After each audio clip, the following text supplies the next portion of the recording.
Right, welcome back, folks. Welcome back to the show. We've been having a great show so far, and I'm sure we're going to have we're going to continue because we have a very, very interesting guest to talk to you, as has advertised. None other than Chartered Surveyor, Mr. Afra Raymond, well-known national in Trinidad and Tobago, man who's always seeking information, advocating transparency, seeking the interests of Trinidad and Tobago for the development of the country and seeking to have the people of the country in the know generally about what is taking place. Afra, welcome. Ralph, thank you for having me on the show. It's always a pleasure, a special pleasure to share these few moments with you and our many listeners. So good afternoon, and it's an important subject we're here to discuss. So thank you again. Right. So we're going to look at first of all, the Freedom of Information Act. The government tried some things recently. They wanted to extend the time within which they would provide the information. They wanted to insert the Attorney General into the process and so on. The country stood up and they relented. The Minister of Finance says that he's going to come back with something, and we await to see what it is. What would you like to see happen with this Freedom of Information Act? What are your concerns about it? How can it be made to work more expeditiously and openly in the interest of the people of Trinidad and Tobago? Well, the first thing we have to understand, Ralph, and I'm really pleased that we're discussing this important matter, is that the Freedom of Information Act is 20 years old. It's a 1999 act. It's a 20-year-old act, and it revolutionized the whole terrain in terms of ideas in the country, because what it meant is that for the first time we had as of a right, it went beyond a freedom of expression, which is a constitutional right rooted in the main law of the country, or the freedom of association, or the freedom of worship. It actually deals with the core question, which is information, which allows you to form opinions and views and philosophies and associations, and maybe even progress. So in fact, it's extremely, very interesting. Oh yes, it's extremely revolutionary of the people who were in government at that time, which at that time was the UNC, with Mr. Basdeo Pandey. Of course, those were the bad old days. I'm smiling with you, and you know why I'm smiling. Right. The Attorney General at the time was your comrade, Mr. Ralph Maraj. In fact, he's the one who piloted and architected the whole thing and so on. Right. And we have to say thank you to the people at that time, 20 years ago, yes, I'll say it again, in the bad old days, to put that law in place that meant as of a right, the citizens of the country have the right to any information that is in the custody or the control or the authority of a public authority. Let's be clear, the public authority doesn't even have to physically have the information. Once the information is in their control or their authority, they have to give it to you unless it falls within one of the very limited, there are 11 exemptions. So a series of powerful rights are granted to citizens, and quite simply, the country has not really been the same. So a lot of people have been trying in different ways. And it's like one of those magical stories about Aladdin, and I don't talk about Aladdin and 40 thieves and a lamp and so on, but trying to put the genie back into the bottle. Yeah. Which is what Al-Rawi, our Attorney General, the esteemed Faris Al-Rawi, was caught doing. He was trying to put the genie back in the bottle, but the genie is out of the bottle. And the point I want to make, Ralph, before you come in, the genie is out of the bottle. The fact of the matter is, we live in an information age. Everybody has one of these things. The garbage man has one of these things. Primary school children have these things, and we are out of the disinformation age. We are in the information age now. And if Ralph and listeners, I want to make my position very clear. If it is that the Freedom of Information Act needs to be reviewed, and maybe it does, if it needs to be changed, and maybe it does, it needs to be fortified. Citizens need more rights to information, and the government needs less grounds for objections. We need more rights. We need information more quickly. And we need more information, because what is taking place in the country, despite the revolution that was triggered 20 years ago in information and in our philosophical outlook and so on, what is taking place in the country really could only be slowed down by more information and a better quality of information. Official information is merely held in the custody of ministries and state agencies. If the act is to be changed, it is to be fortified. It is not to be diluted. So I will say to Mr. Attorney General, the Honorable Faris Al-Rawi, no, Faris, no. Right. Now, I fully share the views that you have expressed. I fully share that view. It has to be fortified. One question: why is it so difficult at this time to prize out this information from the authorities? It's like pulling teeth. Yes. I mean, you have to go through all this rigmarole and wait all of this time. I mean, I know there has to be some time elapsed and so on. Yeah. But why is it so difficult, and how can we improve it? Well, I want to say that, first of all, you're correct, Ralph. Generally speaking, there's a level of opposition and so on. But a couple of things we need to say to give a balanced and a truthful perspective to that question you're raising. The first thing we need to say is that there are particular state agencies that I have had dealings with in my own research, who have been outstanding in terms of how professionally and how quickly they deal with you. The one I would name here, I've named them in my writings, and I would use this opportunity on the radio to thank them, is the National Housing Authority, which is now called the HDC, which is, of course, part of the Housing Ministry. I have been doing research on housing for about 15 years, detailed research on our housing policies and our housing programs in the country, affordable housing and public housing and so on. And the people at NHA and HDC and the Ministry of Housing have always been extremely helpful to me over that 15 years, irrespective of which particular political administration was in power. It was a professional relationship.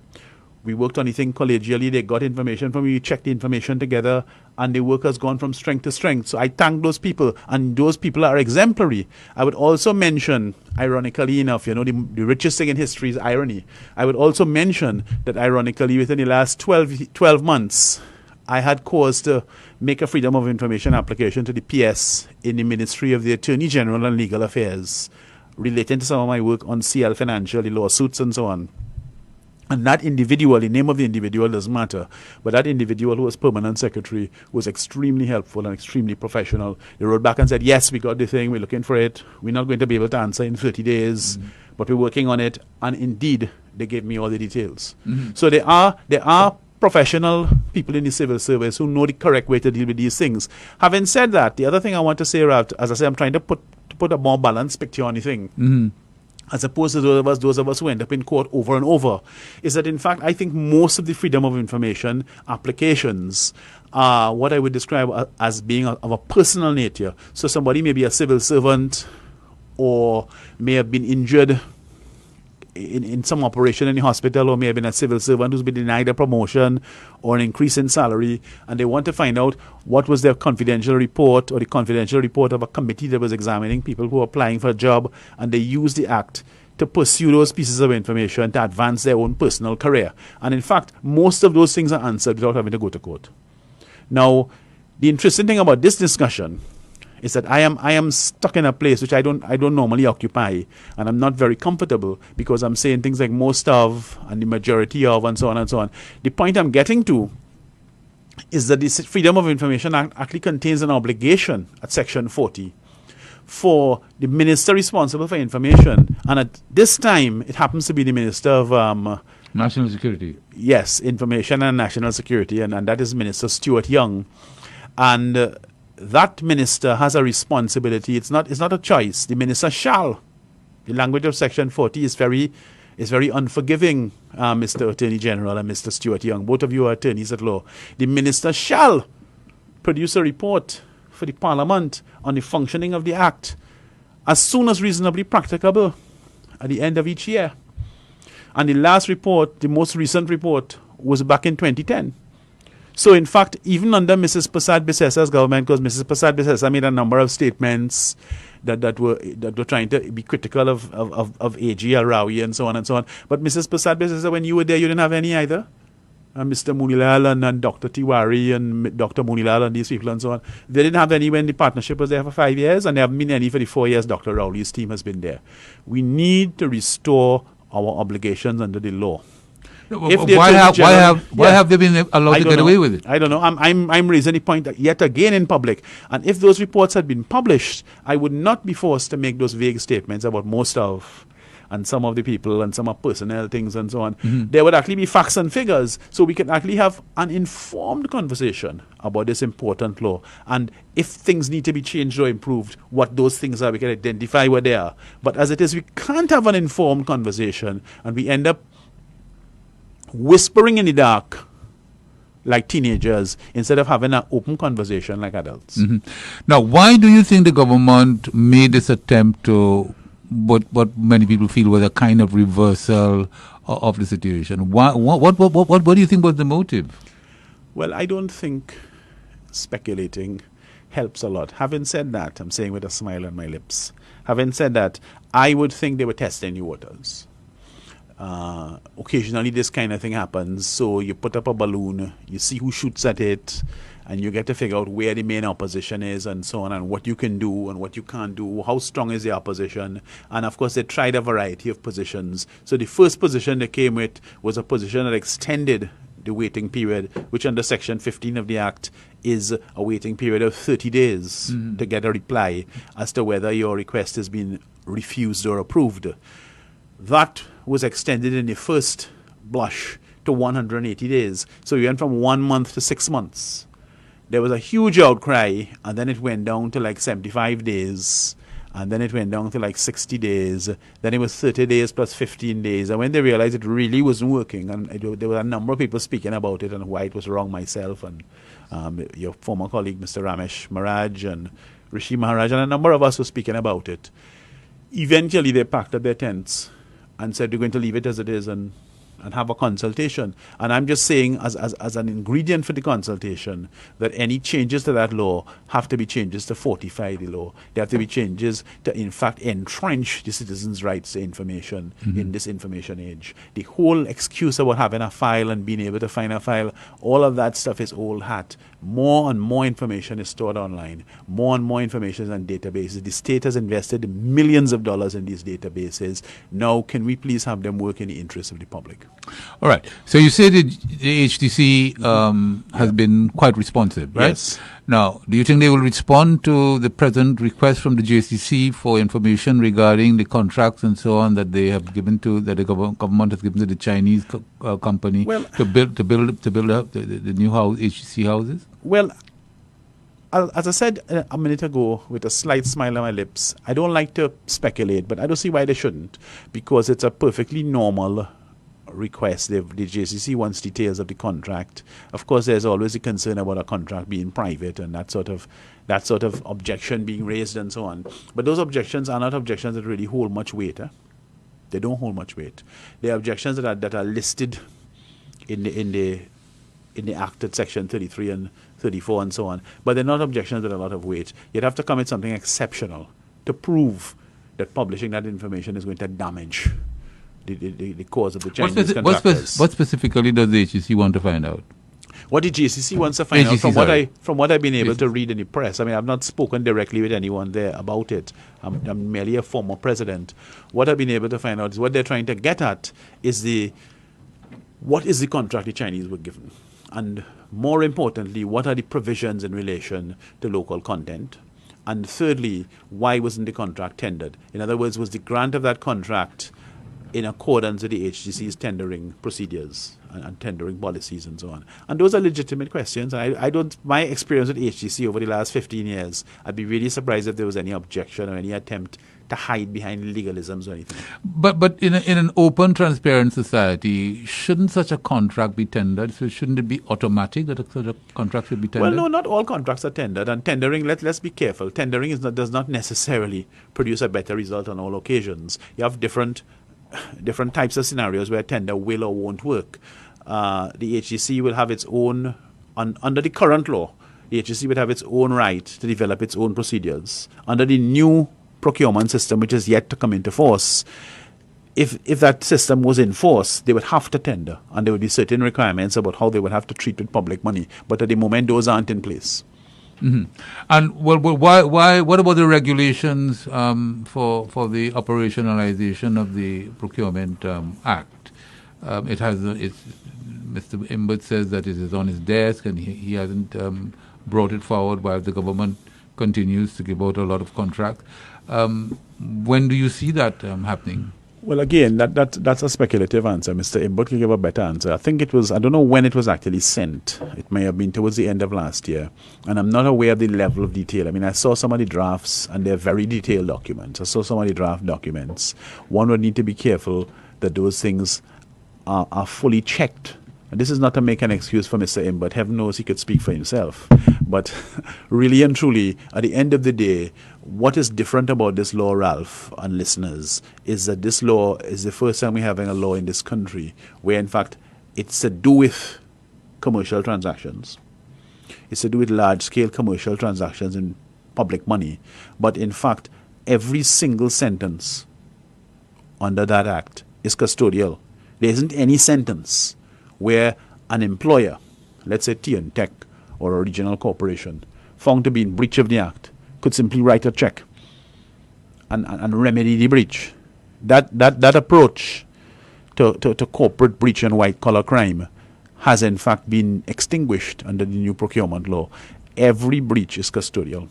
The minimum sentence is 12 months. So you're satisfied that this is just delayed, not deliberate? I don't think it's deliberate.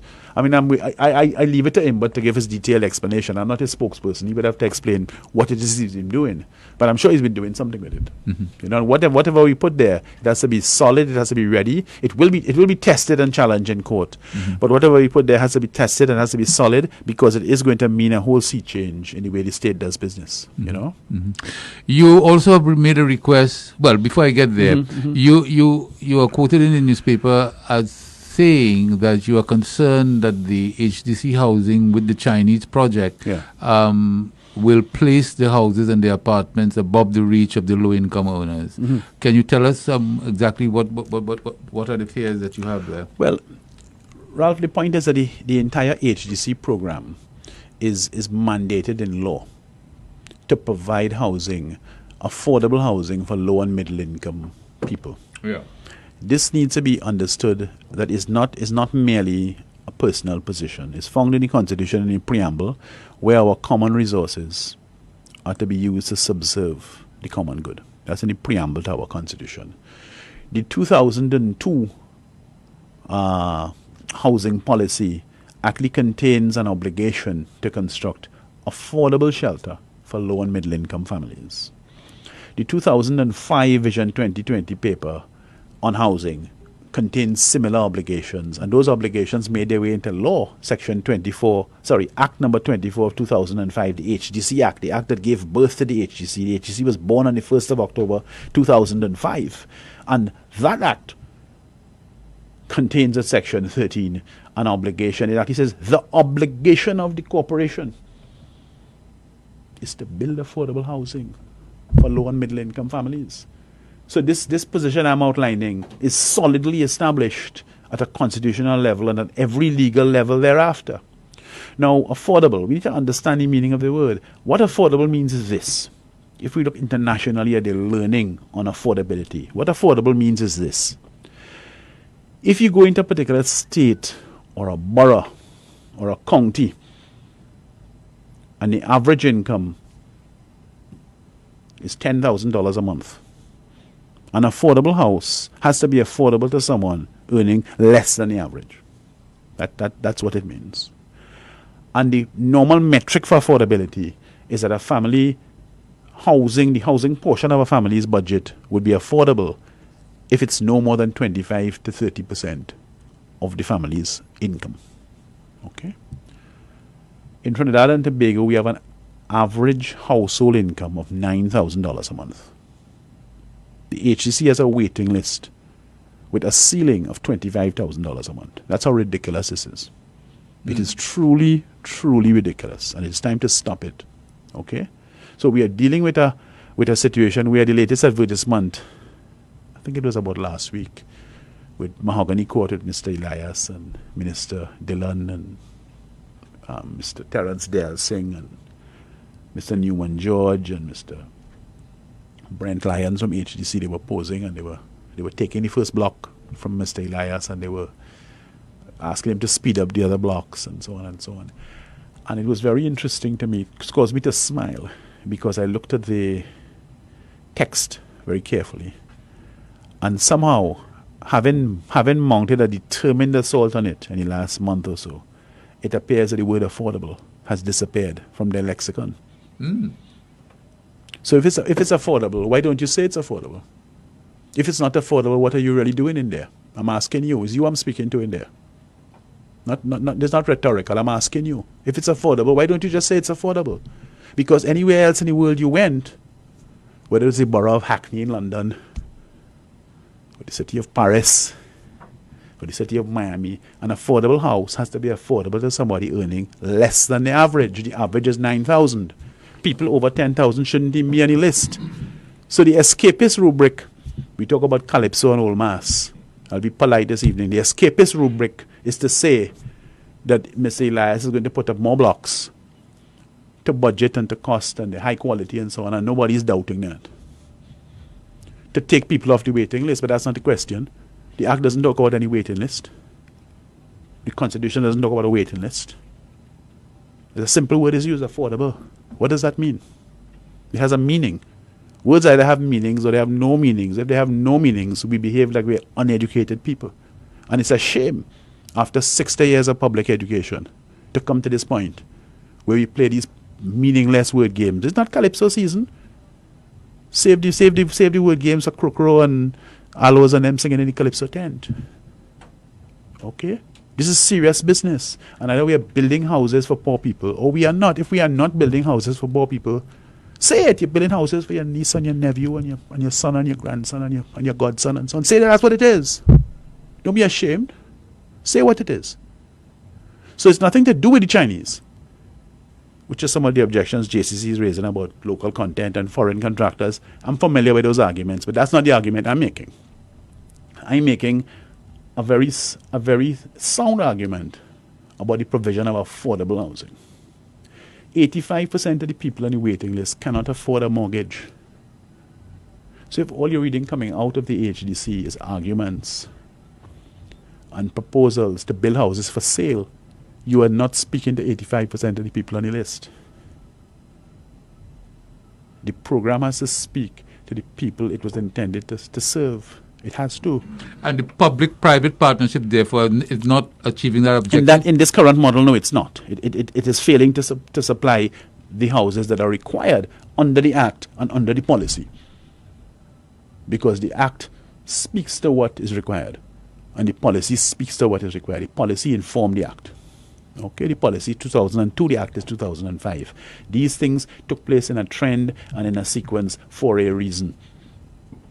And one could accept that things go wrong, but at this point in time, we need to take some concerted action to bring things back on track. Okay?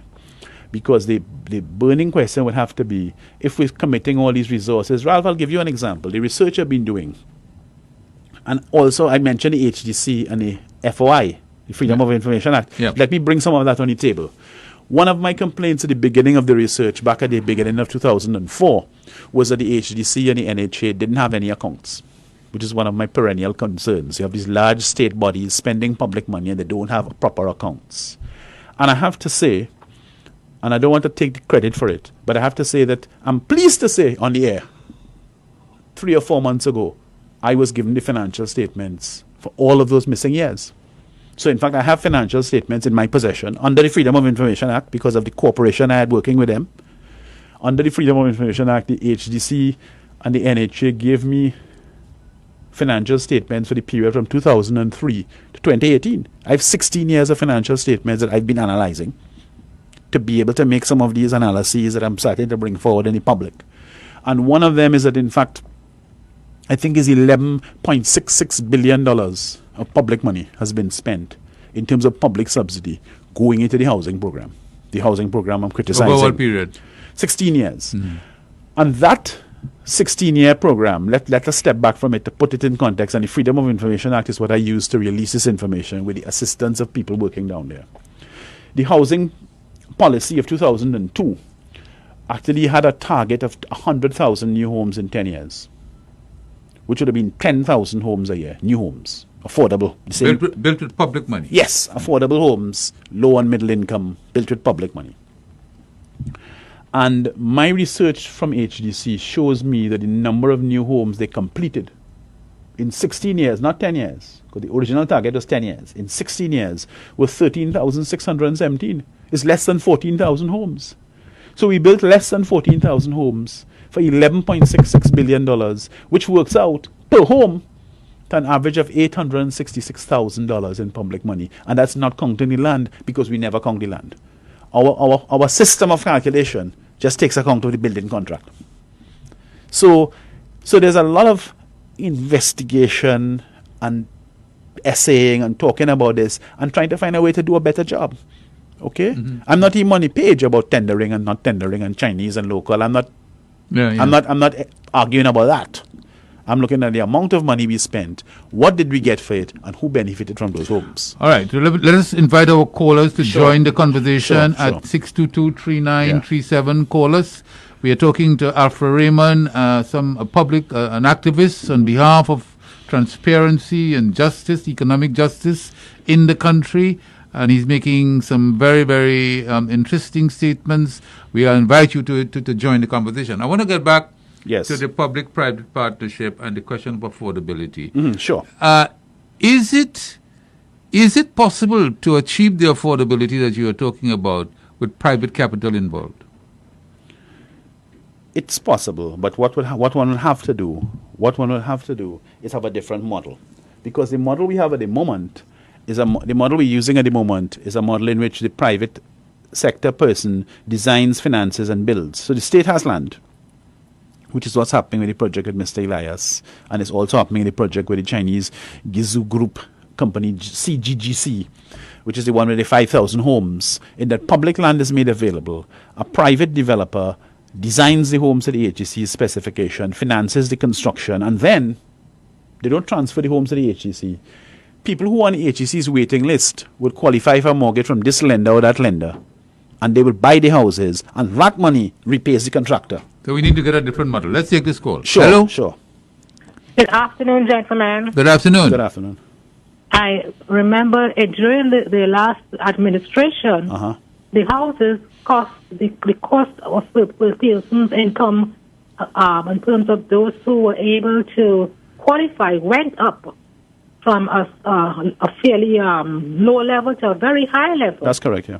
And we saw a number of people who should never have gotten houses under a subsidized income from the country getting houses. Yes. I'm sad to say, I remember even some of the houses that were left unfinished under the PNM administration, when the PPP came into power, they stopped some of those contracts, and the price of the houses almost tripled. Mm-hmm. So that is when I think things started to change a lot more, where houses that were previously less than $200,000 when they were being built, suddenly the contracts were stopped and taken away, and people did plumbing as well as electrical works, which was so bad that people in those houses have been complaining since then, and the prices went to over $400,000, and people were no longer able to even qualify for the houses that they previously would have been able to qualify for. I think we should continue to press for that issue of getting affordable housing in a proper manner, because we have all these large-scale housing, maybe apartments. They are not put in proper facilities like recreation grounds, community facilities that will help to deter people from committing crime. It is needed, and that has to go back. Thank you. Let me just answer your point. You made a very valuable point. I was looking on Facebook, so I think I know who it is. But let me just answer your point. Under the previous administration, as the People's Partnership, the ceiling for HGC housing was indeed raised to $45,000. It was as ridiculous as raising the ceiling for the landless under the Land Settlement Agency. That went to $35,000. I came on this station here, 7th of June 2015, to mash it up fine. Ralph was in the chair, Jennifer was in the chair, and in fact, I call that thing land for everybody. It wasn't land for the landless. And the PNM came into office and they brought it down. The HGC, we're back with HGC now, from 45,000 down to 25,000. And I maintain my point. My point is irrefutable. I maintain my point. 25,000 is too high. If your genuine, lawful intention is to build affordable homes, the waiting list cannot have anybody with more than 10,000. That is irrefutable. All right, let's take this other call. Good point. Hello? Yeah, hello. Yeah, good day. Yeah, Ralph, Mr. Raymond, good afternoon. Hi, good day. Yeah, hi. There's a model that I am aware of in Canada where the government, well, what can be done here? The government can get the land and do the infrastructure. Yes. And what happens is that the customer is pre-approved by a financial institution, the government then lends you the down payment, provide the down payment, and then you deal with the bank. You are pre-approved.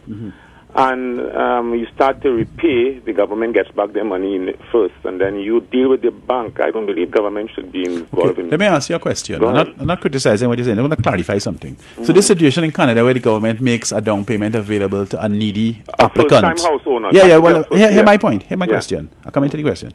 Is that down payment to buy a house or to start building a house? What is the down payment for? Anyone, either or. So you have a choice. You have a choice. Okay, keep going. Yeah, so you build a house, and small contractors will get a job, but it has to be approved by all the statutory approvals from country, everybody. You cannot just borrow money and go and build any old shack in any place. Sure. Right? And this is a model that is being used in Montreal, and I don't see any reason why we can't attempt something like that. Well, I'll tell you what it is. Okay, caller, thank you. I mean, that's an important perspective you put in there. First of all, we need to understand that our mortgage packages in Trinidad and Tobago, in terms of what is offered by TTMF and the National Insurance Board, and so they are very competitive and very good packages. Okay, there's been a whole revolution in those packages over the last 10 years, but the underlying problem is this, and no amount of talk will get us around the problem. 85 to 90% of the people on the list cannot qualify for a mortgage. Let us get that straight. They cannot qualify for a mortgage, even a mortgage at 110% of the purchase price, so they get to buy appliances too. Even a mortgage at 2%, which is 4 times lower than most of us have. Our mortgages are in 7 and 8% range. They cannot qualify for a mortgage because they are simply too poor. We need to understand that, and once we understand that, we can start moving towards a solution. And there are places in the world where we had solutions. Yeah. Okay. So we need to find out how we satisfy that poor group. Sure, but let's take this call. Hello. Mr. Ralph, good evening. Good evening. Mr. Raymond, good evening. Mr. Ralph, yesterday was rather beautiful, and I think you should call back that gentleman again. With regards to the substantive, Mr. Raymond a while ago made a particular statement that NH financial accountability. That statement was made to me as an electrician years ago. It's the same question I asked about over in London. 14 years without submitting a financial report, and the Auditor General makes such a statement. What happened to those companies that is not submitting the financial report yearly, etc., etc.? For Mr. Raymond to come and make that statement now, it is good news, but it is bad news, because everybody just dipping in the hand in the nation's pocket. 13,000 houses for how much billion? 11.66. My goodness me, Mr. Raymond. They get up a little more, Mr. Raymond, and expose it. Thank you very much, Mr. Raff, for the opportunity. Sir. Thank you. Thank you. You're welcome. You're welcome. Thank you. Thank you.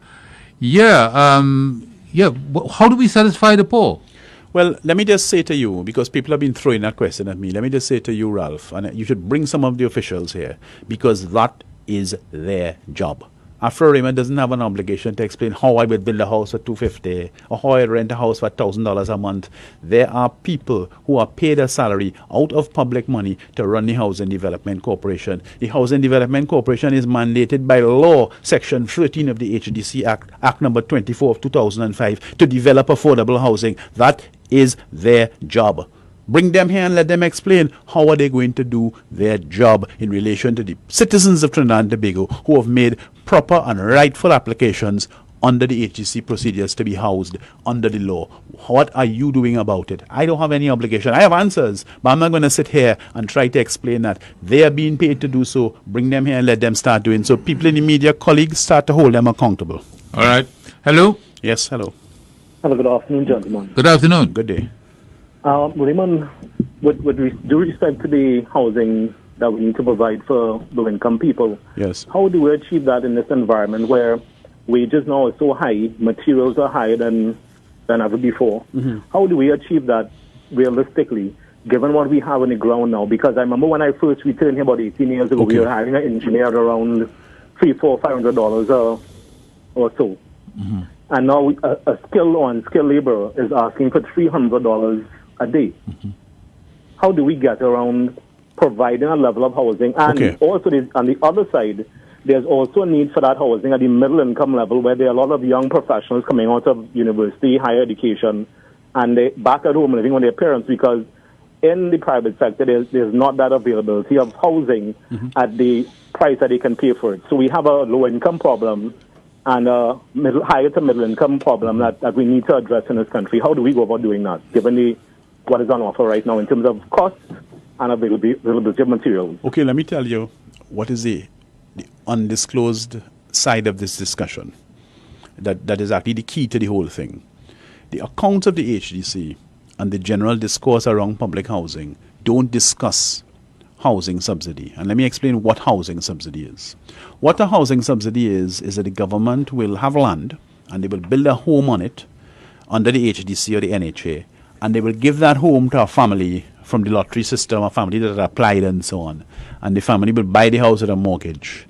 And generally speaking, there is a value to the house, and the house is given to the family, sold to them at a lower price. The difference between those two things is the housing subsidy, what economists would call the opportunity cost. So the house could have been sold for $1 million, and you gave it to the person for $500,000. Therefore, every time you gave out one of those houses, you gave out $500,000 in housing subsidy. There have been cases in this country, and the notable case I always refer to is Fidelis Heights at St. Augustine, opposite the Hugh Wooding Law School, where in fact homes were distributed there in 2007 and 2008. And that is a nice development of apartments and so on, a very nice site. And those houses were distributed for like $780, $850. That was the kind of price you got apartments and townhouses there. And an apartment or townhouse there would have been worth about $1.7 million. So every person who got on a unit in there got an immediate housing subsidy of $850,000. Now, if we could do that for people who, in fact, must have been fairly comfortable 10 years ago to afford a mortgage of $850, if we could do that for them, why can't we give a housing subsidy of $300,000 or $200,000 to a poorer person? Because the housing subsidy discussion that we are not having, the housing subsidy we are not accounting for, that housing subsidy is the key to this whole thing.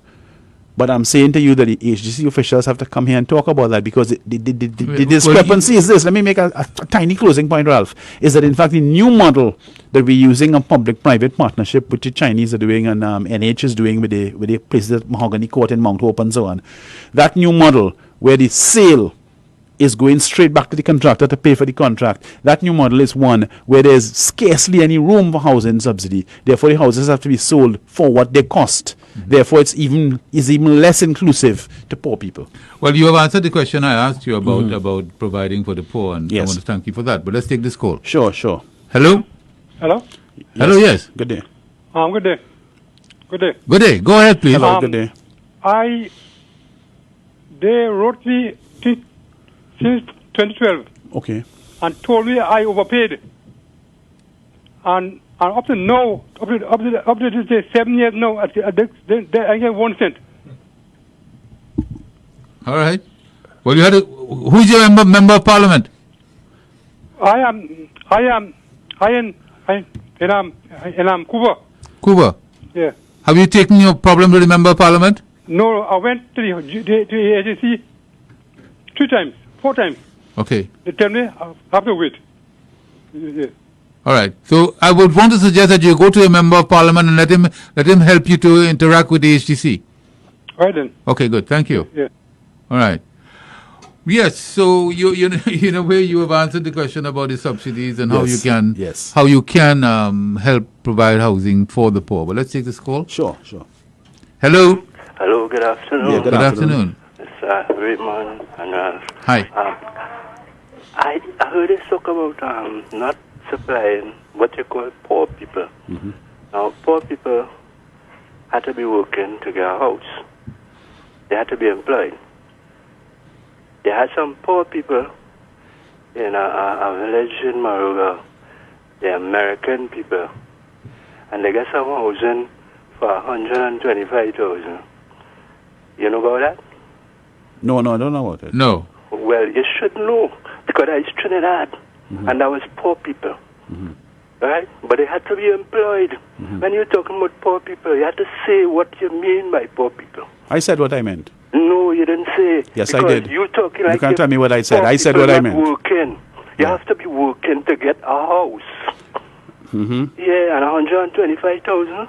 They're working for small money, and they get a house. They get houses, a whole village, American people. Yeah. So Okay, it was Maruga. possible. It was possible. Thanks. All right. Right. So, we might indeed consider inviting the HTC officials to elaborate on that. Hello? Gentlemen, Uh-huh. housing for the poor is a gimmick. Let me tell you this. You cannot get a house as a self-employed person. TTMF don't want to hear you. I went to them to get a mortgage to get a house. I've been waiting for 30-something years from agency. That will never happen to. And a house in HGC, the cheapest $250,000. We're poor people. I'm self-employed. I do taxi. No house for me. Self-employed people, yes, no house for HGC. We, the self-employed poor people, will never, ever get a mortgage and never get a HDC house, Mr. Maraj, Mr. Raymond. Thanks again. Yeah, we want to respond to that? Yeah, it's a difficulty, and we have to develop a model for that. That is what they have to come here and talk about. These same things. Yeah. Self-employed people who are poor, and he makes a very passionate appeal. Yeah. Hello? Hello? Banks? Yeah, Ralph. Hi, Afra. How are you? Yeah, good day. Afra, I love you, and I'm glad that you are steadfastly pulling through with this freedom of information. We need you on the internet, and we need you on the airwaves. Anyway, I want to ask you something. These HGC houses, you know who they are being built for? They are being built for government employees. And that is the fact, because they have a credit rating. When you go to the bank, they want you to have credit, or you have to have some form of collateral. And how many poor people have good credit rating? We don't even have a credit rating system. We depend on Equifax and Equifax and Unix or something from the United States. So I don't know. We need to have some form of credit rating in the entire Caribbean where we could bring everybody together. And the other thing is, and that way people could get ownership over housing. So if you pay your electricity bill on time, your floor bill on time, you pay all your bills on time, your water rate on time, that should go to your credit rating. Shouldn't it, Afra? It should And be. then if you're poor, you should still be able to qualify for a house because you're doing labor every day. We get in there, but always good. Off the air. Thank you very much. Thank you very much. Thank you. Well, Afra, it's 6 o'clock. Yes, apparently. Yeah. Allegedly. Yeah. Well, we've only just started this wonderful discussion. It has been really an exciting discussion. I mean, there are so many things that we can talk further about, Yes. and you'll have to come back another time. Unfortunately. You'll have to come Thank back you. another time. My pleasure. Right. Thank you very, very much, No problem. and all the best to you, Okay. and keep up the very good work. Thank you. Right, man. Thanks very Right. much. Thank- Send a copy of the recording for me. Well, certainly, Yes, certainly yes. I will. Okay, folks. Well, it's